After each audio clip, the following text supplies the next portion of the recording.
Welcome in. Good afternoon. It's the Ticket Punchers here on 96.1 FM, 1450 AM, Big X Sports Radio, also currently on YouTube as well at Ticket Punchers, and of course on the Big X Sports Radio YouTube page. I'm your host, Roman Kelly, joined today by my two co-hosts here, JR Anderson and Mr. Curtis Phillips, aka Philly Picks. Fellas, we've got a lot to discuss, a lot to get into. We've got football on tonight. We've got football on tomorrow. We've got NBA action back happening as well, non-NBA Cup related, and I'm excited to get into it with you guys here today. We've also got our Game Day Men's Health text line in action, so whatever thoughts you guys have, please get those out there. Get them to us. Get them into the chat. Get them into the text line at 502-414-1450. Game Day Men's Health is redefining men's wellness. No shortcuts, just results. Testosterone, peptides, weight loss, and sexual performance therapy. Visit GameDayMen'sHealth.com to finding a new era in men's health. JR, talk to us. We were streaming last night. We were watching the Cards, and they don't get the job done. Philly, we're going to get your thoughts here in just a second. Overwhelming takeaways to Louisville's loss to Tennessee last night, 83-62, getting done by 21 points. Disappointing, not fun. But I want to ask you, what were your takeaways from the game ultimately? Same thing like I said last night on the broadcast. I mean, it really shows that, why Mike Hill is a top 5 prospect in the NBA. Overall as a team, it really showed that if Michael were to ever go down or we were ever to have any problems with foul trouble, things like that, like we would struggle. I don't know if it's a big discrepancy between home games and away games or offensive playbook. I listened to you and Mike's show a little bit earlier, but we got some eye-opening stuff between two games, between Arkansas and last night's game to really take from. And we got to be better offensively, man. I wasn't impressed. I wasn't happy. We turned it off early. That's not what I expected. Michael getting ruled out early did hurt. Even all of our plays and stuff that we had pushed out, like from the get-go, were almost scratched, especially when they went up 17-9. So like you guys said earlier on the show, these two Duke games, full staff, we got a lot of work ahead of us before March hits us, man. But yeah, looking forward to it. Philly Picks, what'd you think of your Cards last night, man? I know you made some money on the NBA Cup side of things. We're going to be getting into that. Shout out to you there. But you also are a diehard Card fan. I'm sure you watched the game. You've maybe even already had it cut on today, rewatching it a little bit. What did you think of that loss last night to Tennessee? Not necessarily just how we lost, but what you maybe think of going forward and what it means. Yeah, I think the size for Tennessee really kind of just overwhelmed us. You know what I'm saying? Hadley at the 4, they're running, 3-4 guys over 6'8", and we just came out and didn't have the firepower. I feel like even without Michael, like we should be able to compete better than that. It just shows me we don't have, too many guys that can create off the dribble, whether that's for themselves or for others. Really our main 2 guys are only Brown and Conwell. Like we have a lot of good players, but they're just better as a team. Like I said, can't create too much off the off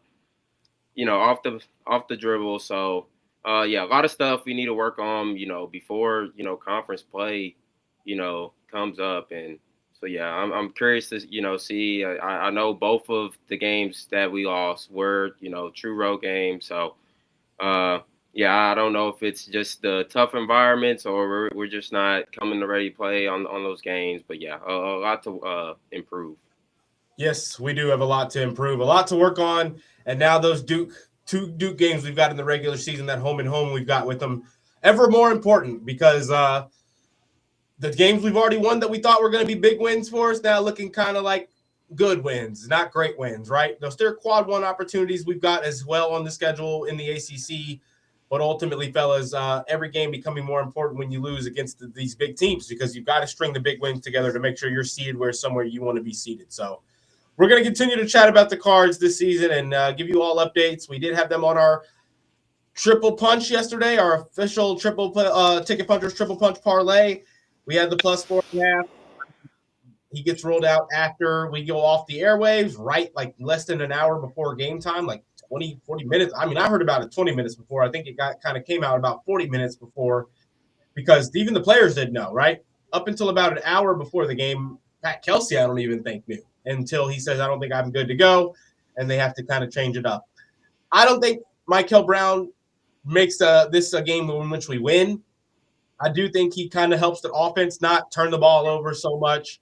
I think he kind of helps us create some other looks, and then he's going to score himself, right? He's going to get to the free throw line in a game like that probably at least 5 or 6 times. That's free throws there. So I don't think we lose by 21 if Michael plays. With that being said, we do probably still lose by double digits, fellas. I hate to say that because the issues we had were not really guard issues. Granted, the front court wasn't making decisions well in the offensive end. Defensively, they did their job technically with what was being asked. So we got to have some improvement in the front court. Sonata Frew got to play bigger. We need Case and Pryor and Kenai Roots to come in and be those culture guys that we know that they can be, take good shots, defend hard, play hard, and do all the little stuff well. And they weren't doing that for us last night. So hopefully we can get a good bounce back game against Montana where everything starts to look good because, fellas, it's right straight to it on this road trip out to Cal and Stanford. I mean, those are – Cal's good. Stanford's not great, but those are 2 games that when you play on their home floor, having to travel, they can be tough. We got to get right because we got Duke right after that to start off our little bit of a homestand in ACC play. But yeah, that's kind of the take there with the Cards. We don't hit the triple punch unfortunately because of it. I had the Florida State team total at 76.5. They finished with 69 points, getting clobbered by Dayton. Granted, I didn't think they would win. I thought they could cover.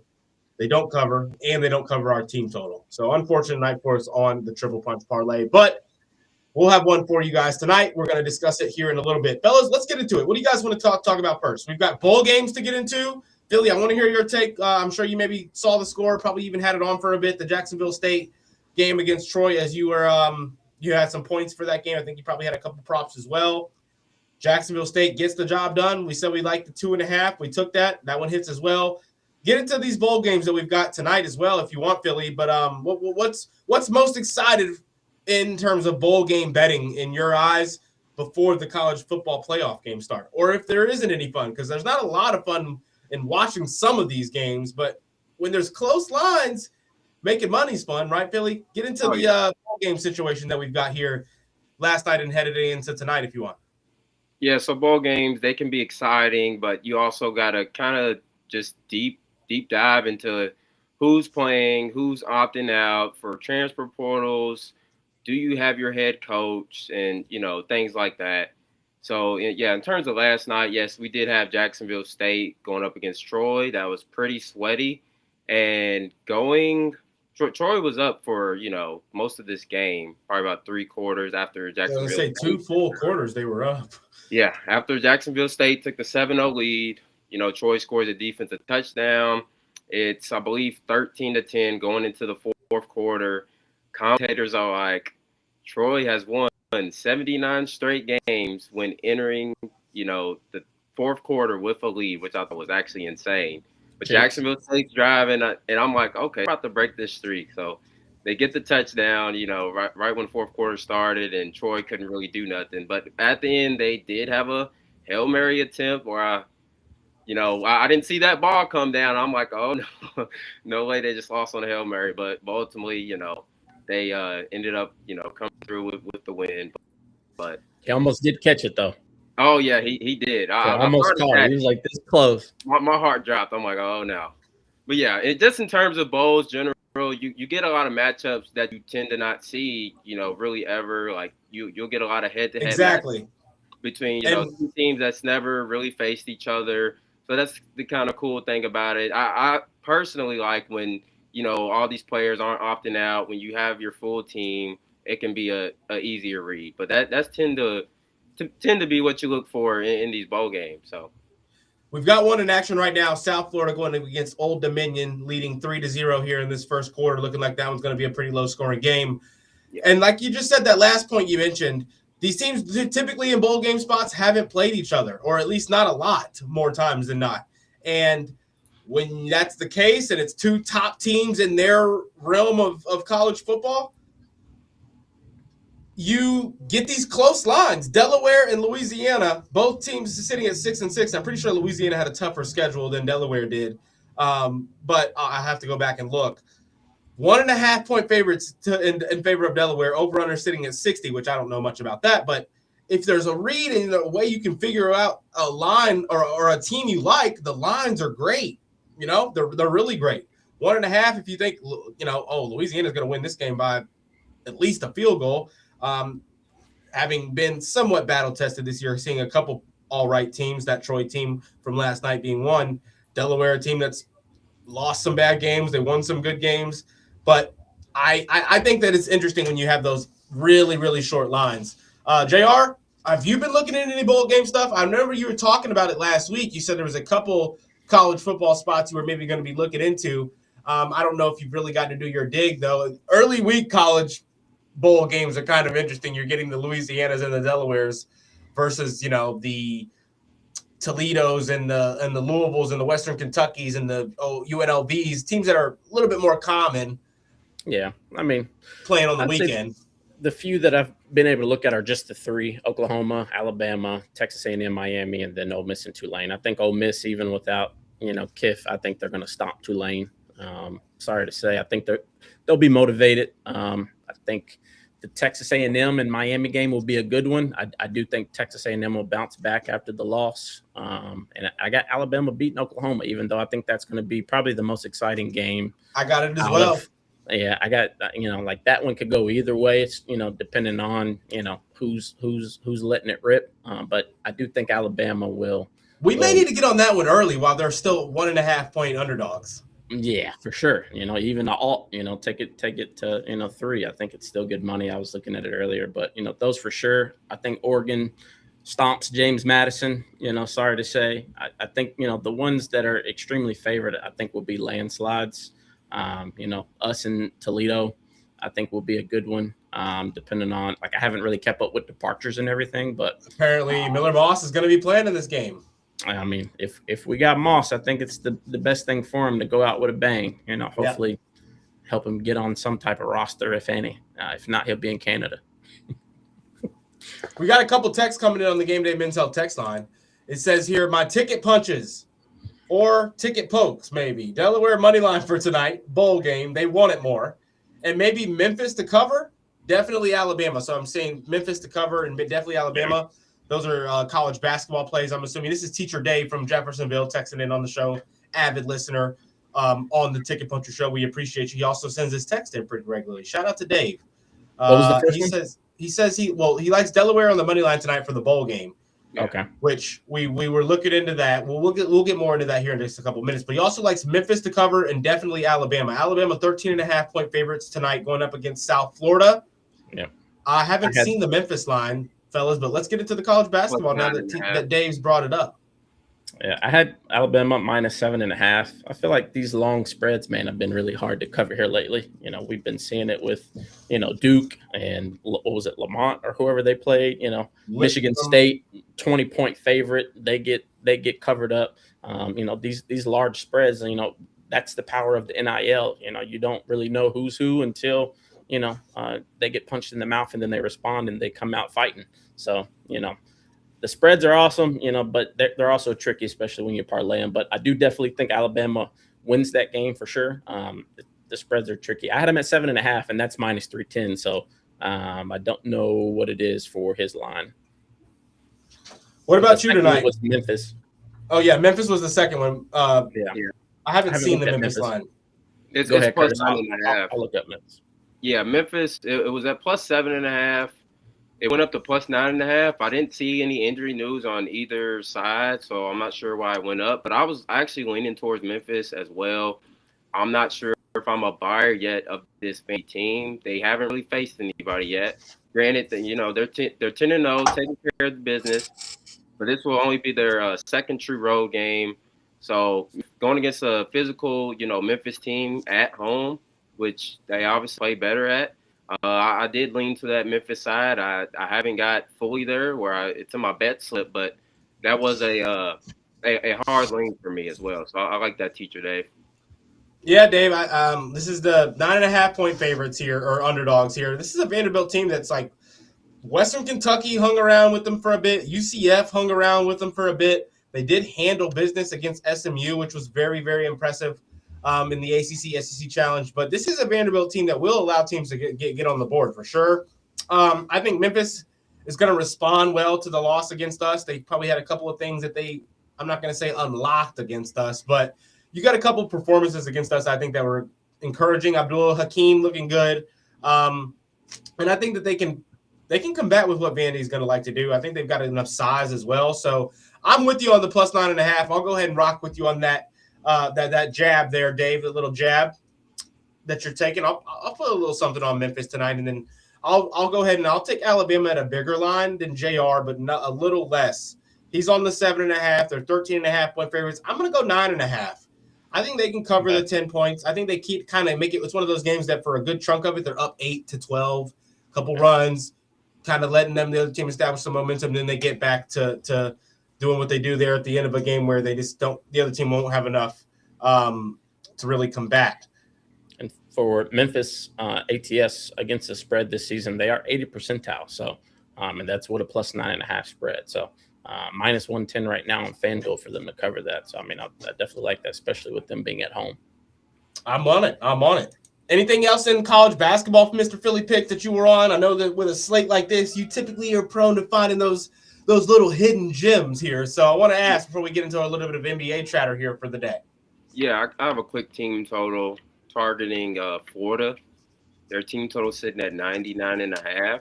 And you'd probably expect me to go under that with a big number, but I'm going to go over. It's a big fade of the team they're playing, St. Francis. They're allowing around 89 points per game. They're just bottom 350 in a lot of defensive categories. They're second to last in opponent field goal percentage. So teams are shooting almost 53% on them. So teams making over half their shots when they face St. Francis. The biggest player that they have that plays, minutes is around 6'9". And you got about 4 or 5 rotational guys on that Florida team that, they'll just have the size advantage over them, every time down the floor. So I think they'll crack the century mark tonight. So yeah, Florida team total over 99.5, sitting at minus 114. I like it. I have one punch for tonight. I'm going Xavier. This Creighton team has not been impressive to me. I get that they still have an offense that can go out there and make things happen at certain times, but ultimately the defense is just not good enough on this Creighton side. I think Xavier's been playing well. People were iffy on them to start the year off with a couple of bad losses that they had, but they've been good since then. I get they've been good at home since then, and this is a home game. I'm not trying to say that they're better than people think, but at home in this spot, sitting at 2.5-point favorites against Creighton. I like Xavier to get the job done. This line did open to 2.5. It hasn't moved. You maybe, 2.5 lines are weird. It's at -3 now, so maybe you go down to -1.5, kind of keep it safe for you, just because you don't want to get the line move kind of costing what the original computers thought. So I'm on Xavier -2.5. I'll go ahead and make that an official punch for me. That is going to be my only one in college basketball here for tonight. -2.5 is -118, so good line. I like it. I'm also going to bet so I'm going to take an official jab, not to my record or anything, but I'm with Dave. I'm going to take the official tail. I'm jabbing Dave, taking the Memphis +9.5. I'm parlaying that with I'm going to rock with, I'm taking the Dave +9.5, and I'm taking the JR +7.5. I'm going to let the ticket punchers make me some money here tonight. But that's on the side of what I'm going to be taking from others. From me tonight, I'm on Xavier -2.5. Is that it for college basketball, my guys? Yeah, I think that's it. Because we've got an NBA Cup. We've got an NBA Cup I want to discuss. What's up, JR? I got Vermont money line over Siena, -152 last time. I knew you had a play. I knew you had a play of some teams you didn't really want to say, but it was in there. Yeah. Vermont money line over Siena. Siena. What'd you catch that one at, JR? -152. All right, there it is. So we've got Florida team total on Curtis's side, Mr. Philly Picks, and our boy JR here has Vermont money line on his side. They're separate college punches there. We're also leaning with the jab from Dave on Memphis +9.5, and we're rocking with the Alabama -7.5. I'll probably go ahead and ladder that up one time to -9.5 as well. But ultimately, what we all came into this show for, the three of us, the desire to not just talk about bets, but in specific NBA basketball. And we've got a new thing happening in the NBA the last couple of years, as a lot of you listeners probably know. That's the NBA Cup. The NBA Cup was in action last night for its final game, the championship game. The Knicks and the Spurs, that's New York Knicks and the San Antonio Spurs, going at it. And our boy called it, JR. Philly Picks was all over this one. He was on the Knicks -2.5. Philly, get into this one a bit. I'm sure, I watched it. I had it on during the Louisville game, had it on after the Louisville game. We were maybe going to do a recording after, but we decided not. Knicks get the job done after what was looking like a first half that was in favor of the Spurs. If the Spurs were able to replicate that first half, they would have won that game. But what were your takeaways of the NBA Cup overall this season compared to maybe last year? And then the Knicks getting the job done, and just overall how the Knicks have looked this year. Yeah, so honestly, I feel like they could have I know they reconstructed the NBA Cup a little bit different this year. Like, the days were kind of odd this year. I believe last year it was Tuesdays and Fridays, and it felt like this year it was kind of a little bit all spread over out the place. too much. Yeah, it was spread out. Tuesday, Wednesday, Friday, every 3 weeks or whatever. It was, Yeah, for sure. But yeah, overall I'll just speak into the game last night first. It was a very game. Spurs came out pretty much on fire, back and forth, maybe the first 8 minutes or so. And then from that point on, about, the end of the first quarter to about the end of the third quarter, Spurs really controlled that game. Like, they didn't, I believe their biggest lead was like 12 or 13, but, Knicks never completely went away. But yeah, Spurs, their fast legs were getting out. They were running. They're just exciting to watch when you have Castle out there with Wemby and Dylan Harper. But I've seen this time and time again. That was part of my analysis last night with the Knicks, where the Spurs, they'll start off hot, and then kind of at the end, you'll kind of see that youth, just kind of take over, where they're making those critical mistakes at the end of the game. And that's what you saw, in the fourth quarter, that Knicks team, the experience just kind of took over with those guys. And really, the bench is what kind of united this team. You had Jordan Clarkson, Tyler Kolek, Mitchell Robinson. Those guys all had big days, big games for the Knicks last night, which kind of, propelled them to that win. And I think, as we saw last year with the Pacers winning the NBA Cup, like, they ended up going to the championship. And I could see the Knicks, doing something in the East this year. They have the experience. They have the go-to guard that they can go to with a nice bench and nice coaching. So overall, I'm liking the way, this Knicks team is kind of, coming out and playing. Under Mike Brown. I've loved it. I've loved it. I like the NBA Cup. I've seen a lot of back and forth on the NBA Cup overall from both NBA fans, like the hardcore NBA fans and the casual ones. I think there's casual fans that like it. There's casual fans that hate it. There's NBA diehards that like it. There's NBA diehards that hate it, which is surprising. Which, I'm not going to – I like something new. I like them trying to change things and make things more interesting for both the fans and the players. That's cool to me. And those players at the bottom of the roster, they're doing this for them. So that's the fun in it. JR, any thoughts on the NBA Cup? Let's be completely transparent. Before this got implemented, hats off to Adam Silver. It was the National Blowout Association. These this time of year, it was these early games. It was 30-point deficits at halftimes, and players just wasn't interested. So this kind of revitalized the early season. Leading into the holidays.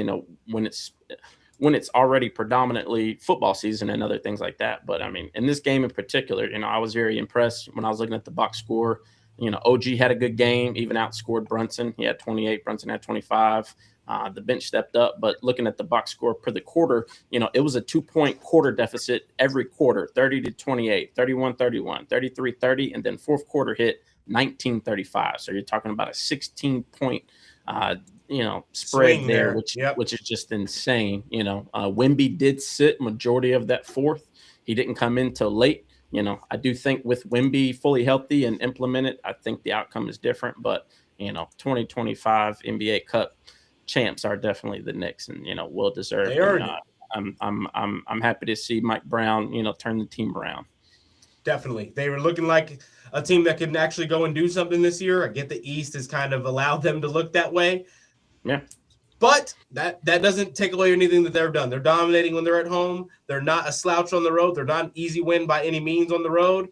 They've got one of the best guards in the league, one of the best scorers in the league, to keep it simple, with Jalen Brunson. And then you've got kind of the perfect players accompanying him with Mikal Bridges and OG Anunoby being those two-way defensive stoppers that can guard multiple positions, hit the three, and get to the basket. But not only that, play make. That's like one of the underrated things for the Knicks, is that every single player out there, not to say is like a dime dropper, but is an above average passer and playmaker.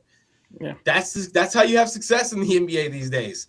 And then when you combine that with guys who can also defend, now you've got some of the, they've got like 2 or 3 one-of-ones in the NBA on that team, and that's how you go and make things happen. Fellas, we don't have much time here, about a minute and a half before we get out. I do want to get our official NBA picks for tonight, official punches. We didn't get the triple punch. Well, we can tweet official punches and not say those on the show and talk about the triple punch right now, or we can tweet the triple punch and give our official punches. What do you guys want to do? Either works for me. Yeah, same. You pick it. All right, let's go official punches for tonight. Whoever's ready, I guess we'll start with you, JR. In the NBA, there's only 2 games. You maybe have some in the bowl game for tonight, or even in college basketball outside of that Vermont pick. But what do you guys like tonight in official punches, ideally in the NBA? JR, and then Curtis. I'm going to go Minnesota money line, -250. It's kind of slanted. I wanted to take the Minnesota -7.5, but I did too, but it went up. Yeah, for whatever reason at home, sometimes, Ant might come out, have 5 points at halftime. He just don't come out with the umph all the time, especially playing against a sub 500 team.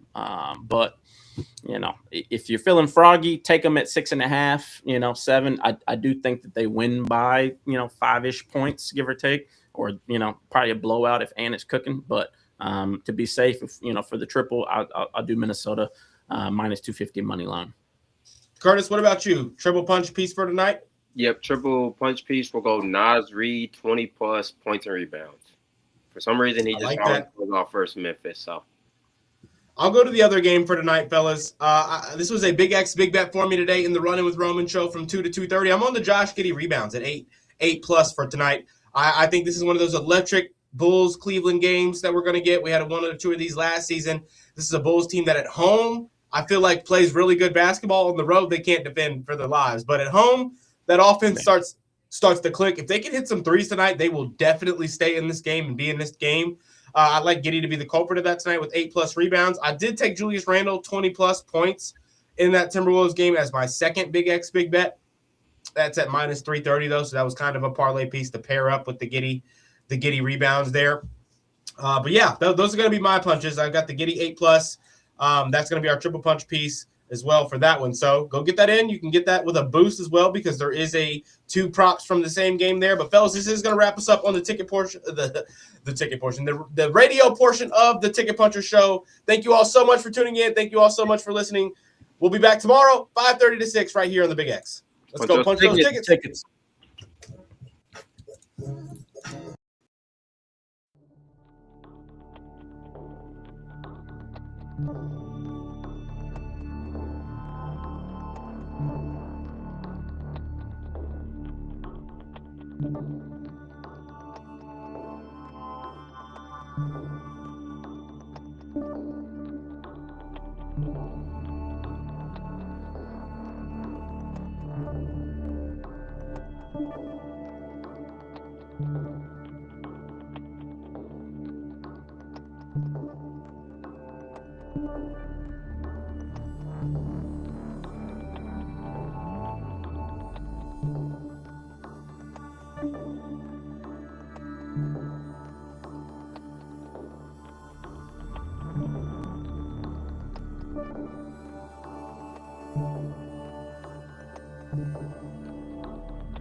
All right, fellas, got that triple punch out. Let's go and confirm that one more time for our YouTube and X listeners, and so I can write it down. We had JR with the T-Wolves money line. Yeah, minus 250. And if Curtis, you want to alt it, take their spread. Had Nas Reed. What was the prop? 20 plus points and rebounds combined. I'm not sure what the odds are. It was locked on FanDuel last time I looked. Points and rebounds, and then I've got Josh Giddey for the ticket. I mean, I said 8+ on the radio, so we've got to post that. I do think that I probably should have, for a ticket punch, please put that down to 7. It's at minus 150. He's covered this in the majority of his games this season, so we'll keep it at 8+. But now thinking back, I probably should have kept the 8+ rebounds. Yeah, well, 7+ for the ticket punch. It was thinking is what I probably should have done just to keep it a little bit safer. I mean, against Cleveland, I mean, I feel like at home he's a little bit more bouncier. He should be all right. I don't know what the odds is for him at 7. If it's a big discrepancy, I mean, all three of ours together should still make it plus money. Should be all right. Yeah, he's coming off a game where it was 2 straight games with 7. He's averaging, 9.3 on the season. He had that stretch where he was going he went double digits 5 out of 6 games in a row, just a few games ago. So I thought they played Cleveland, though. He had 9 against Cleveland. So I think Ant got ruled out, so Nas is props. No. I don't know about. You're going to lose that juice. You're going to lose that juice on Nas, which is fine. Like I said, that was going to be my parlay piece, and yeah, it made. Let's see. Somebody's baby just. Oh, my bad. Y'all can hear that. I'm sorry. No, you're all good. I like it. You can bring him in on the show if you want. Oh, okay. Here, I'm gonna get him now. Rudy, Nas Reed. Oh wow, they took the Giddey's. 20 and a half. Go ahead, JR. I was gonna say Giddey's last 5, 7, 7, 3, 7, 11. Yeah, somebody came back from injury for them. Was it Patrick Williams? Yeah, head to head. I mean, the last time they played Cleveland on the 8th, he did get 9. So then before that, in 2024, which his minutes was different, he did 3 and then 8. So I mean, averages right there. But I think 7 would be. Say what's up. There we go. Hey, what's up? Look at that, getting in that sports media career in early right there. Oh yeah. He said Lakers minus 50. Okay. Yeah, fellas. I mean, we'll keep Giddey on the 8 for the triple punch, since that's what the radio podcast listeners are going to take. His 6.5 was minus 266. So I mean, if you piece them all together, you're still at over plus 300. So yeah, I don't think it hurts that bad. But all right, let me get this in. Nas Reed 20 plus. I'm going to take 20 and a half, Curtis. I hope that's okay. Yeah. That's perfect. 20 and a half at minus 210. We'll go Wolves money line, and then I'm going to go add the Giddey 7+. I hate to do that when I told the radio something different, but Giddey, and they're not letting me get the 7+. I got to go alternate, I'm assuming. I think it covers. Yeah, I think they changed it to 6.5. 6.5 or 7.5. I drop one more official punch. Yeah. All right. We're going Jalen Tyson for the Cavaliers over 19.5 points or rebounds. I know we took this, I think, 2 weeks ago on this show. And, he's hit this in 8 of 10. And then when he's hit this in 7 of last 8 games when playing 30-plus minutes. He's played 30-plus minutes in, I believe, 6 or 7 straight games. So I think DeAndre Hunter's minutes are going down. Mobley, what's that? You said 20 points plus rebounds. Yep. I got that minus 114. I think the juice is going up a little bit, but yeah. I thought DeAndre Hunter's minutes is going down. Evan Mobley's still out, which allows some more rebounds for this team. And we faded the Bulls a lot this year because, I mean, they're not good defensively and they go at a fast pace. So just Who was up? just now or Yeah, just now. Jalen Tyson over 19.5 yards. So my girlfriend, you guys know, she gambles. She went on like a 5-night break. Really it was more than that. It was like a 6 or 7 days, no bets. Yeah. She gets on there. Part of the reason I wasn't betting either, we weren't really watching much NBA. She listens to the Ticket Punchers, but she bets her own stuff. Yeah. Tell me why this girl has been hitting Jalen Tyson props every single time the Cavs play. She finds a Jalen Tyson prop that He's a cash cow, bro. He is, and she's found it. She has found it. So I mean, I'm rocking with you on that one. It's funny watching that prop go up. Like I'm points and rebounds for Jalen Tyson sitting at 18.5 for minus 150 when we were getting it at 13.5 for minus 120 3 weeks ago. Yeah, it's kind of crazy. But yeah, I thought that was funny that she kept doing that. That's crazy. But yeah, when you look at this Cavs team though, like I think the difference between this year and last year, like they don't like as of right now, they don't have a lot of spot up shooters. Like Hunter, he's fallen off this year. Like Jalen Tyson's their main spot up shooter. You got Sam Merrill that hasn't played most of the season. Max Strus, he hasn't played a game this season, which is their obviously go-to spot up shooter. So I think that's one of the differences between why the Cavs are struggling this year. They just don't have that shooting. But yeah. I'm with you on that. They don't have a consistent line. With Garland being in and out, that isn't no help. Yeah, Garland being out every other game don't help either. Yeah. He better watch it. He might be on the block. Oh, I think he is. Right. Yeah. They were shopping him last year. He might be one of those trade deadlines right before the All-Star break. Yeah. You see that the Lakers are shopping Dalton again? Yeah, that's crazy, man. They're trying. We should It's say crazy. I ain't gonna lie. Like, DA's been hooping, but watching Mark play in Phoenix, bro. If the Lakers would have pulled that off, bro, I think they would have been nasty. The thing is with Mark, can you do this can you even go 40 games? I mean, can you give us 50 games? Health is what I think, uprooted it, especially with whatever BS they found in his back or whatever it was. But yeah, I think it was BS. But, I mean, we'll see if he can play out. I think this is what a contract year for him.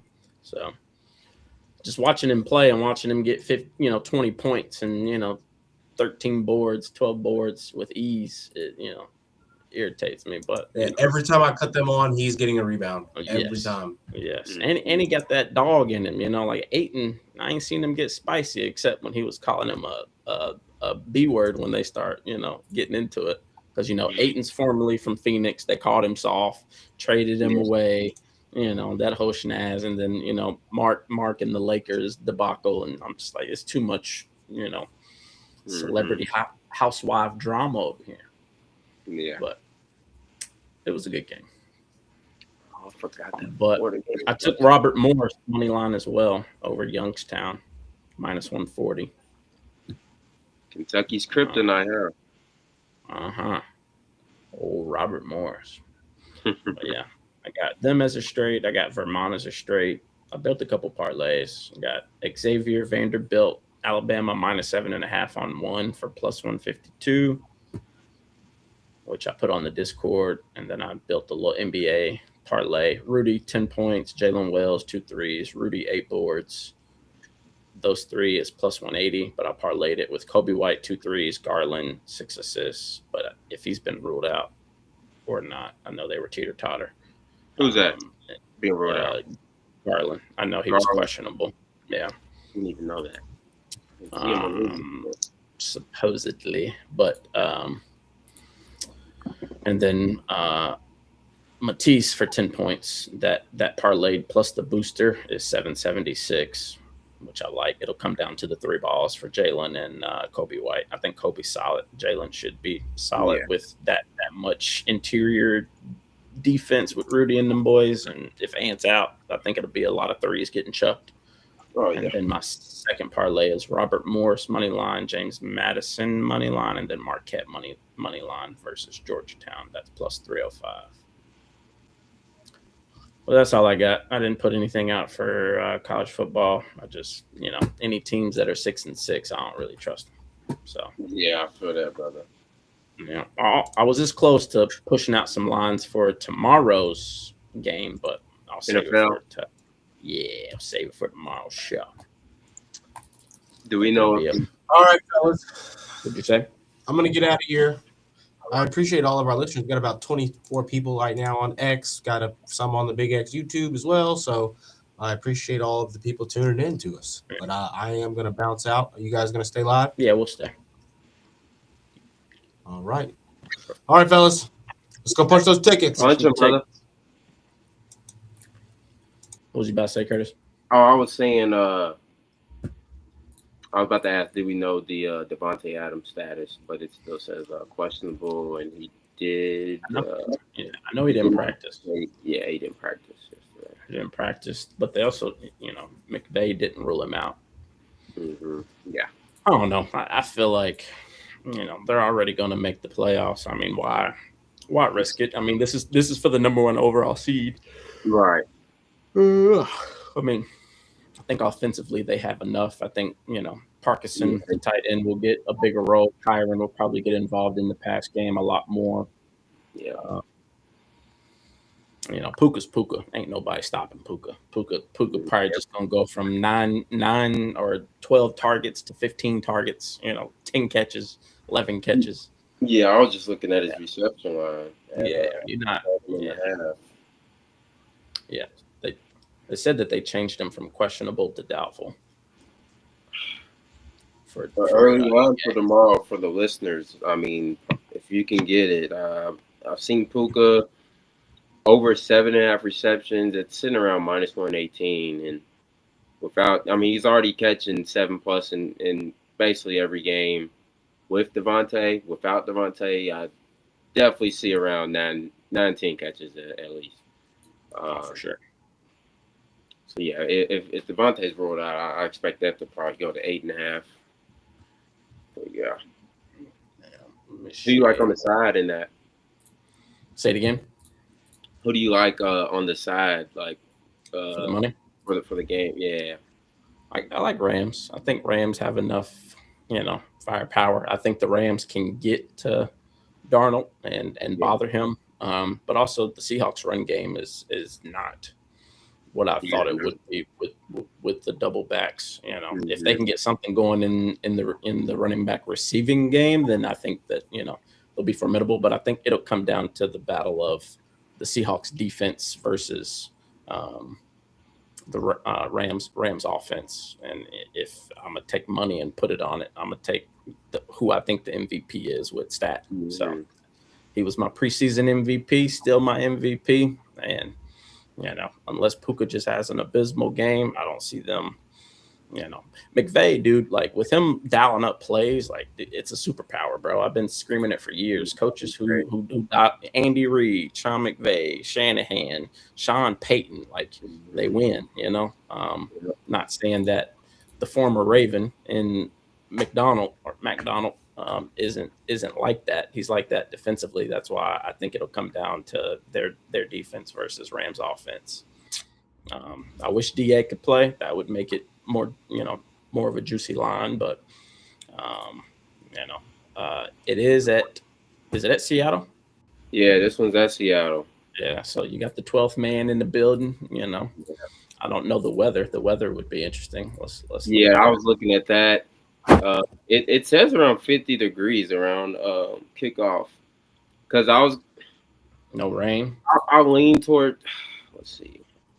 I think it's with the rain tonight. No, it's Seattle. It's always drizzling. Like if this was a colder game, I would have definitely leaned Seattle. I mean, they like even when Darnold, he had 4 picks versus them, and they still lost by 2.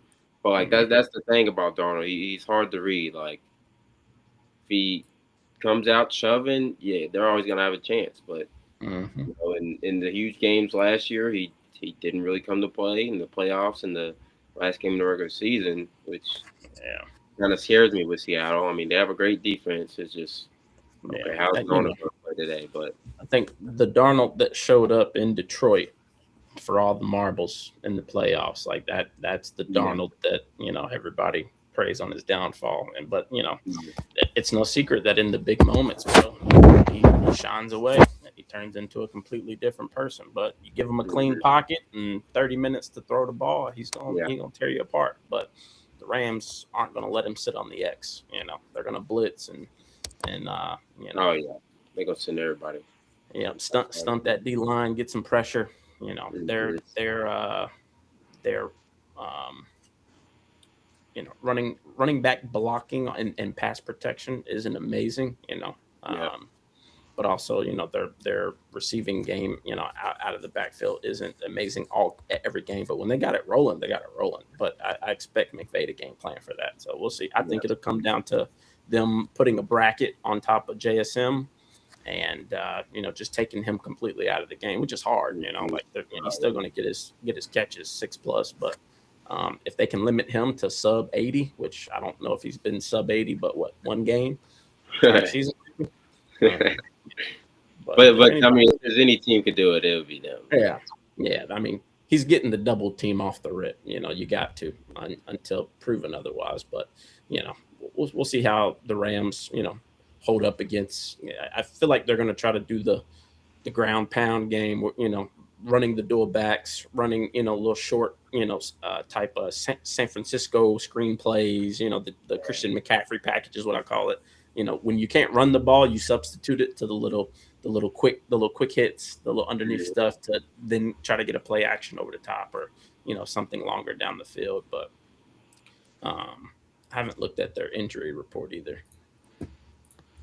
I like Rams money line, man. You know, I was teeter-tottering with the spread for them. I just couldn't determine. Well, once I saw 50 degrees, I was leaning towards them because I know that weather good. They're used to that dome, LA weather, but it's supposed to be good. Stafford don't get affected. It's the drop balls and the run game and stuff that sometimes don't always wake up. But shit, I mean, they're both 11-3. You know, this is for the number 1 overall. This is gonna be a good game. I definitely like the over. I'll tell you that. I don't know what the line is at, 42.5. I mean, they're both. It went down because, or from the first game, I think this was at 49.5 the first matchup. Yeah, that's crazy. It's probably because their last few games have been.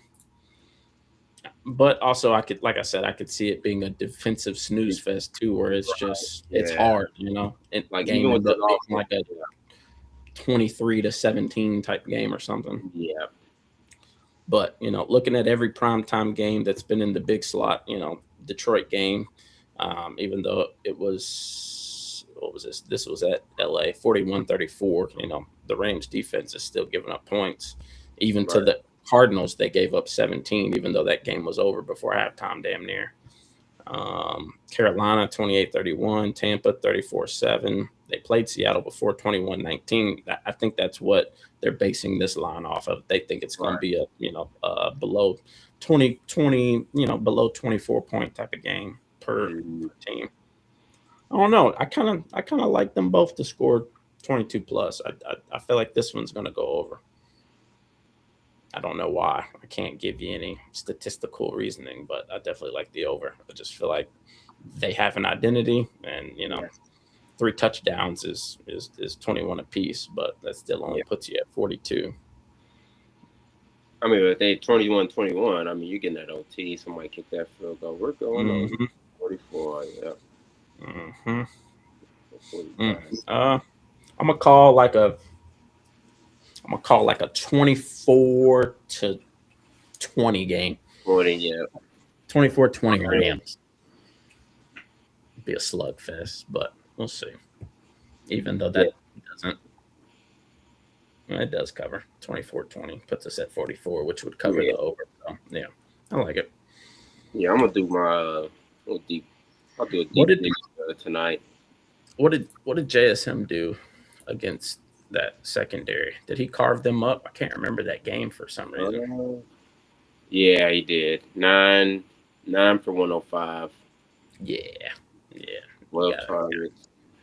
And that was at Seattle. That was at NLA. Yep. Yeah, playing in that dome on that turf is easy money. This guy really has had one game under 80 yards. Well, he had one at 79, but yeah. Yeah, I think he's at 1,500. He needs, these next couple games, stay on pace. Hopefully 3 games to get slightly under 500. With him, it's doable. It's just, let's see. Yeah, I don't think you're going to be able to. With the NFC, you're not even going to be able to rest last game. And you play the Niners, which are only a game behind you. So, yeah, if they lose this game, there's no way they're sitting. Yeah, he'll have a chance. It'll be a good one. I'm excited for it. Yeah. Sorry, we're getting pizza delivered. Some of my dogs is going crazy. Pizza, man. What else you like? This crazy. You talking about NFL or just tonight? Tonight is a snooze fest. That's why I didn't have many picks. I was leaning more towards college. Like if Ant's not playing, there goes my game I was gonna watch. Now I gotta watch freaking Mike Conley come in and collect a disability paycheck. No, seriously. What's up with these? It seems like 3 out of the 7 days per week are just like like you have 2 to 4 games on the slate, and it's like, bro, what are we doing? I don't know. I don't know if it's holiday scheduling or Christmas scheduling. I just don't remember. Especially on a Wednesday, Wednesday you would damn sure have your prime times. Your Boston versus LA or the prime time slates. I don't know. I feel like nothing's been really hitting just because of the rest and the not wanting to play back to backs and teams paying the fines and all that weird political BS that's happening here lately. But yeah, if Ant was playing, I think that game would be fairly decent. But yeah, it's just trash. Cavs versus Bulls. It seems like it would be good, but it's at Chicago. I think it will be just because, dude, Cavs have been so iffy, dude. Like, this is not the same team from last year. I don't expect the Bulls, honestly. The Bulls have definitely been struggling, but I just don't think the Cavs are going to take advantage of it. You know what I'm saying? Bulls have only won 2 out of their last 10. Cavs have only won 4 out of their last 10. So both are 15-12, 10-15 for the Bulls. Yeah. It's interesting. It's Memphis. Is Ja playing? I believe he had the questionable tag, but I think he's good to go. I'm so sick of that shit. Okay, he's still game time decision with his Zach Edey out, left ankle fracture. Ty Jerome. Damn, I didn't even realize he was hurt. I didn't even know he left. Yeah, Cavs. That's another reason they're struggling. He was big for them. I didn't even know that. That's crazy. November that was 23rd. They gave him up, got Lonzo. But I think Jerome was on guards, bro. They got nothing but guards. You got Scottie Pippen, you got Cam Spencer, Ty Jerome. They got way too many guards. No, that's definitely true. And you got a 6'11" power forward that gets 4 rebounds a game. Like, come on. It's at the point you just need to blow that team up, bro. Trade Jaren, trade Aldama, trade Ja. 10,000%. Ja got to go too. Yeah, it's definitely time. But I don't even know who would. I'm sure there's always suitors, but they're gonna hit him with one of them Zion Williamson contracts, like how he had to maintain the weight. They're gonna hit him with hey, listen, if we get any Instagram infractions, you losing the bonus. You're losing all the incentives fast. Yeah, commissioner's exempt. I mean, when he's playing, bro, like I love to watch him. It's just all the not playing shit. No, play ball, brother. Stay out of trouble, play ball. Yeah. I think he's over the organization. I think once they traded Bain away, which was a stupid decision, but I guess it comes down to money. I think Jaren and Ja, definitely lost respect from losing the coach, losing Bain, and then just all the other, shit. They were top seed in the West for 2 years. Dude, yeah, they was top on the watch. Yeah, I mean, for like 2-3 years straight. Yeah, with that core, man, you trade Bain. I get Brooks. Maybe he's a little bonehead, but I mean, he brings toughness to your team. But it's time to pull it up. Yeah, but let's see. Yeah, it looks like I'm probably going light tonight. Yeah, the slate is actually the more I keep looking at it, it's like let me not even force it. Let me. Thursday we have a great slate tomorrow. We get around like 10 NBA games. We'll have obviously the NFL. I believe it's a couple bowl games. Better, actually not even really a better college basketball slate, but yeah, we'll definitely have a lot more tomorrow to choose from. So don't force nothing, listeners out there. If you don't like it, we'll see another day. Yeah. What's Rudy's line for 10 points? Because hey, Rudy been a little money pot here lately, bro. I've been loading up on Rudy. I'll wait. Rudy won't score the first quarter. He'll be right under the rim, blow a lob. Odds of drop or increase to plus 100. I'm taking him for 10 every rip. Oh yeah. Especially against the grit, like shit. Tonight would be a night he has 15 or 18 points easily. Oh yeah, and no Edie. You got Jaren down there. He goes 15 and 15. Yeah, Well, his rebounds, I don't understand his rebounds, bro. Like sometimes when you think he's supposed to do like a 15 or a 10 or even an 8, the odds would be minus 1,000, and then he come out and get 6. I'm like, bro, what are we doing? And it'll be a 1-point game, and it's not even a blowout, and he played 32 minutes. That phone call, hey, go do cardio tonight, man. We need cardio. Yeah, or like he does this dumb shit where when the opposing team shoots, how in high school the coach would be like, hey, turn around, find your man, put your arm, like do the engagement seal, bro. He'll turn around and just like start pushing, and like I'm like, bro, turn around, get the rebound. It bounce off the back of his neck and shit. But 10 points. I don't know what his odds are. 64. Oh, bro, yeah. Even for 12, shit. He's gonna catch probably 4 lobs tonight. That's 8. Probably by halftime, they're gonna hack him. He'll split free throws. That's 9. He'll definitely get two more buckets in the second half, especially with Bones Highland starting. Is that Bones starting? I think it's Bones. Yeah, with Bones, DiVincenzo, McDaniels, Randall. Randall will be the go-to. McDaniels as secondary. Chenzo's just gonna shoot threes, get some assists. Rudy's gonna have a lot of cleanup. Jaren looks like they're starting Williams, Coward, Wells, Aldama, Jackson against Highland, Chenzo, McDaniels, Randall, and Gobert. I like it. I like it a lot. Easy. Averaging his last 5 games without Ant, he's averaging almost 14 points and 12 boards, and his boards is at 10.5, juice to the over.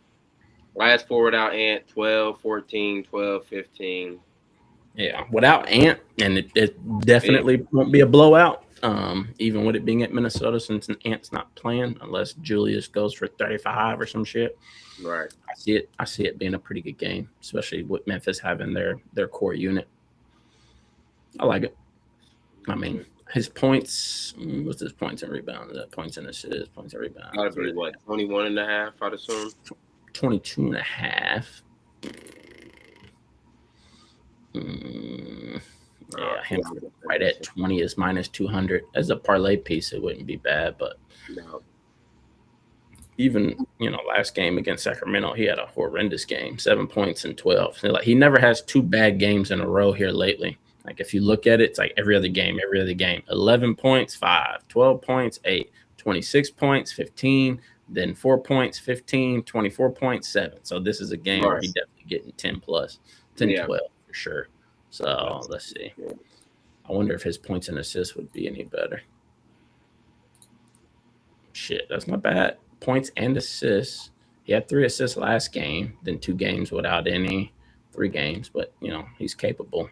That'd be a little sweetener. Minus 110 for 13.5. That ain't bad. Points and assists. Yeah, I mean, just to give you a double dip, just in case, if he squeezes out 2, he only got to get 12. 13.5. Yeah, so it'd be 12 points essentially. But if he gets you 3 assists, you're only looking at 11 points. So it's not terrible at all. I definitely think he gets 10. I may hop on the Rudy. I may hop on the rebounding. Yeah. I mean, it should be a good night with Jaren. I don't know what Jaren's numbers have been, but I don't imagine he's been cleaning up the boards. I know Aldama's been banging. Yeah, Aldama, he has been playing some good minutes for them. Yeah, Aldama for 10 is a sleeper too on games like, matching up with a Randall or a McDaniels. He's sneaky, and he's aggressive with looking for his 3 ball. Is he starting over Jock? Mm-hmm. Yeah. Okay. Landale was starting, but I don't know what happened. I think Aldama just was more aggressive and putting up points. And he can kind of stretch the floor a little bit more. Yeah. Let's see. The star big man is averaging 13.6, 11 boards, 2 blocks, 2 assists in 26 minutes. Yeah, so he's been hooping. Shit. Yeah. He had against Utah and against Portland, he had 22 points, 7 boards. Then every game outside of that, it's hit or miss. 7, 4, 7, 13, 14, 12, and then 20. It's head-to-head. His last game, and it's last year, back in April, he had 14-point PRA. But interesting enough, they got his line at 15.5, which is crazy. Aldama. Yeah, but I guess I don't even know how that's an average. Because his Clippers game, he had 3. Then Utah 22, Portland 22, then Clippers 7, San Antonio 4. So how they put his line at 15.5 is bizarre. Maybe it's a good matchup, or maybe they already know they're getting ahead of that jaw information. He's about to get ruled out or something. Yeah, well, I think 15.5 is kind of crazy, though. Yeah. And even the insights, it says Aldama has failed to exceed 15.5 points in 12 of his last 15 games versus top 10 defenses for points allowed. 80 percentile win rate. So I'd fade him. 16 is crazy. That is. Yeah, that's crazy. That's a good fade right there. Plus 106. That's not bad. Plus money for that, too. I feel like that's a pop you got to take every time. Yeah, I mean, he is. Let me fade him.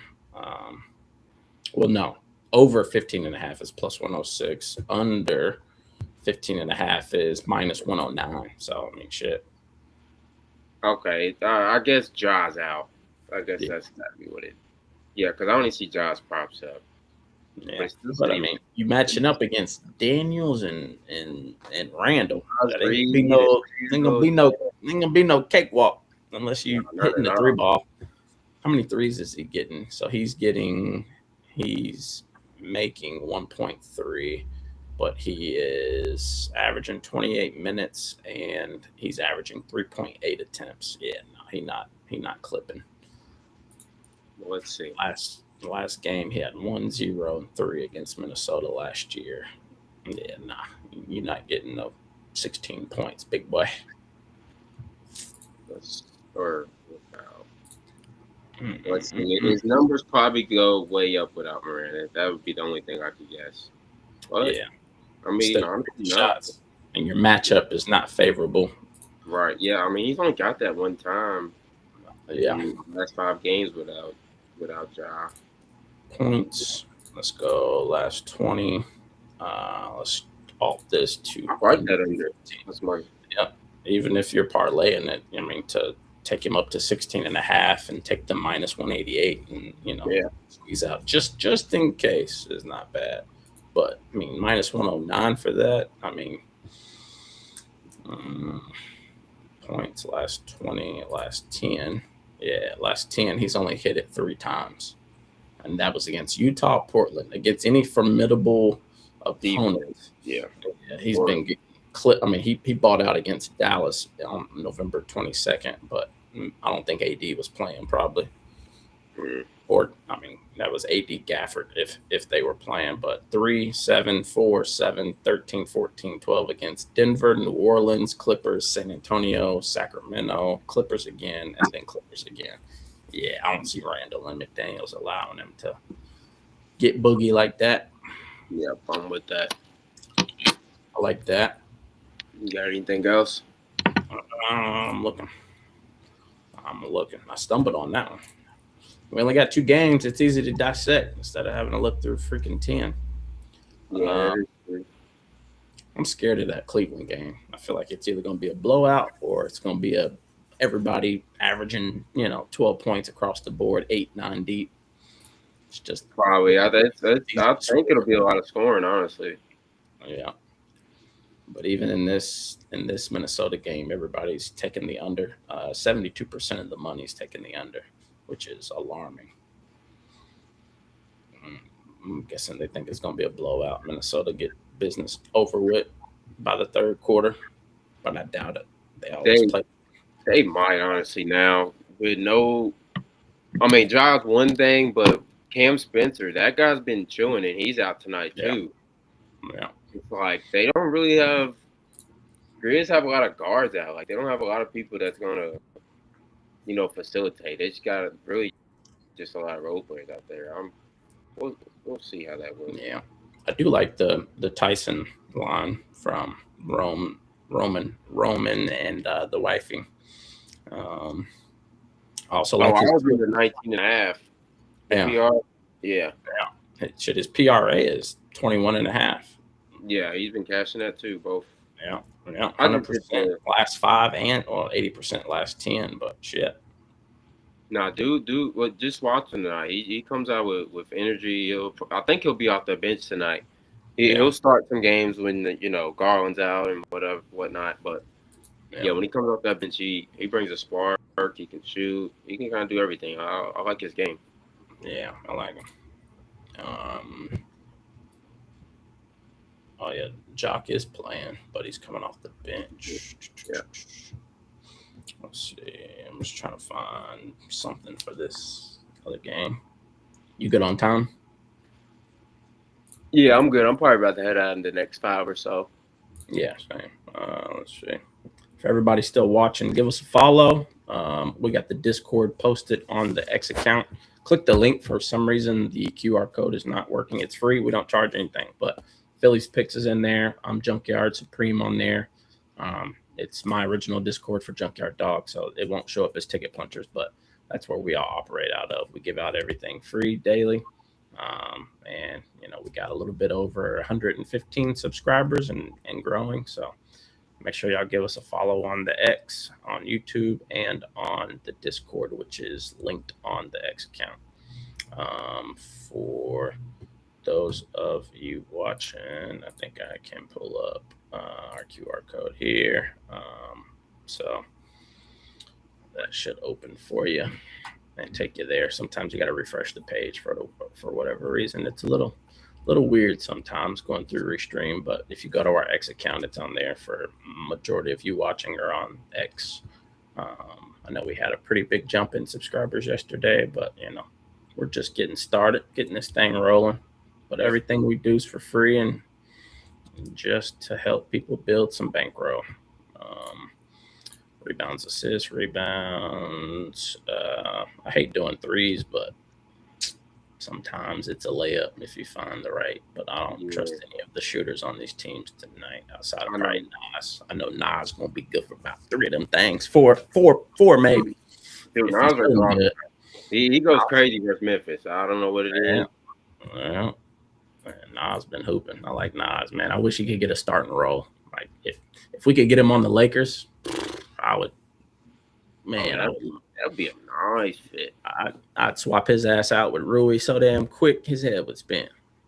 That'd be nice. Let's see. All right, I got this pulled up now. Let's look at these odds. Kobe White, no unders. Let's go all overs. Let's go hit rate. 70. Let's go 60%. Dun. All right. So a good parlay piece is Kobe White over 2.5 rebounds, minus 210 on DK and minus 260 on FanDuel. I think that's solid. I think this would be a good game for him to get some boards. Patrick Williams being back, 2.5 boards, minus 192. That's a good parlay piece. And Cleveland ranks 21st in rebounds allowed to both positions. I don't really trust Lonzo Ball for anything, really. I'm with you there. Vucevic, if he's shooting threes, he ain't rebounding shit. So don't love it. Yeah. I do like Matisse. He's pretty solid, but his last 5 and last 10, 60 percentile, and then the last 20, 70 percentile. Trey Jones for 10 points. Not a bad slide. I like that. Minus 121, 70% in the last 10, 75% in the last 20. So even if you alt him down to like an 8, I think 4 buckets is not bad. A 3, a couple free throws, 2 lays. Naz Reid over 6.5 rebounds, minus 114. I think that's a steal. 80% in the last 5.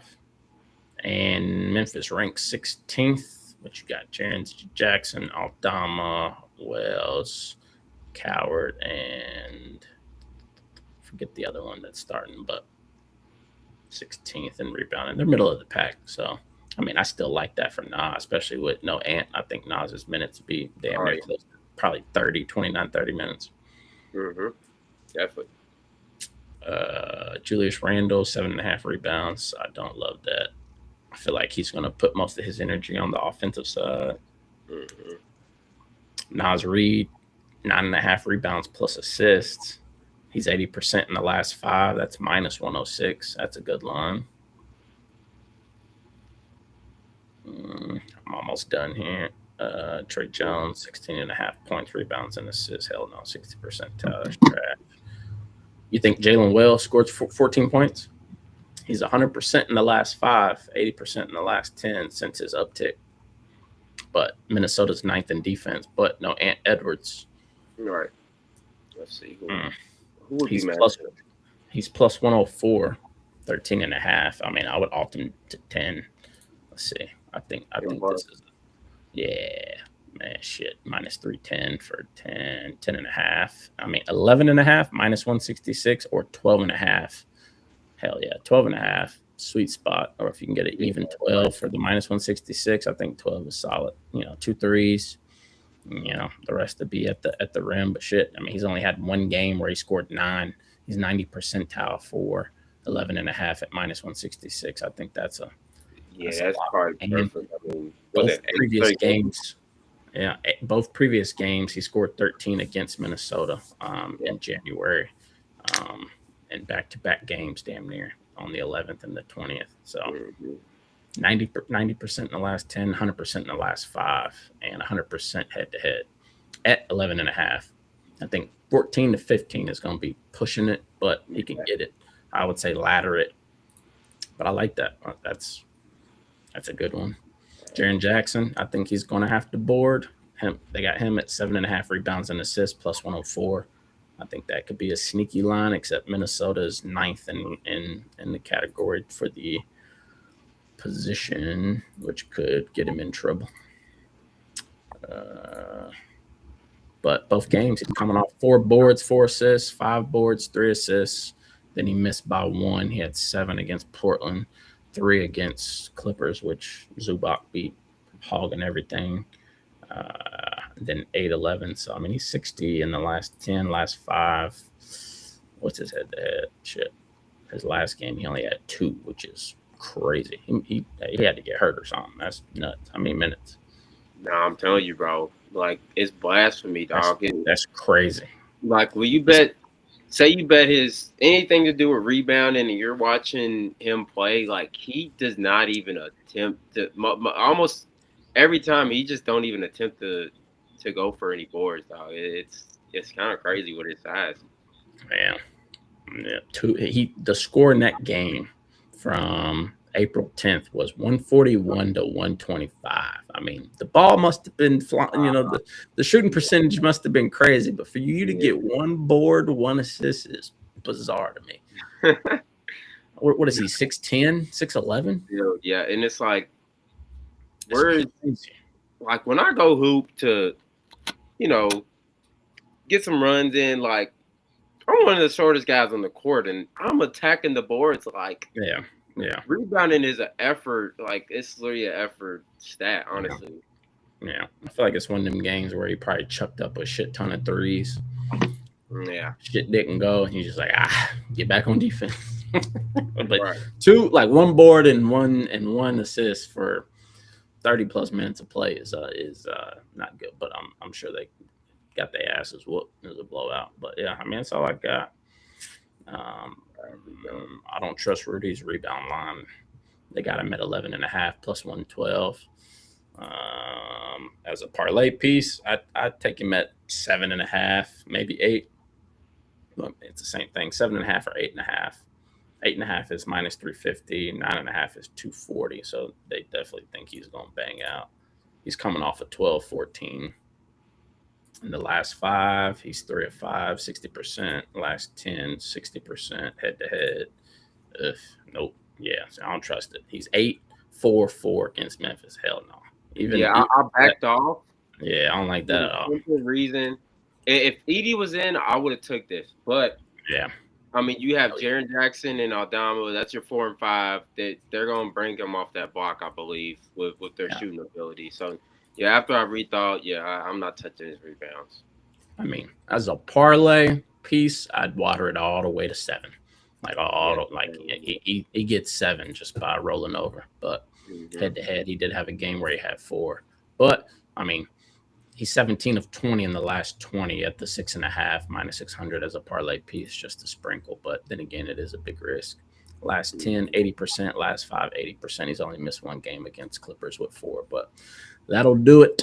But we'll look forward to tomorrow. You know, to everybody out there, make sure you follow the Discord. We'll have some live plays. Me and Curtis sprinkle on some lines if we like something. But if not, your boy probably be on Madden because. But got anything else? That's it for me, brother. All right. Well, let's punch some tickets. Punch those tickets, yes, sir. And follow us on the X account, y'all. Y'all be safe. Yes, sir. Y'all be good.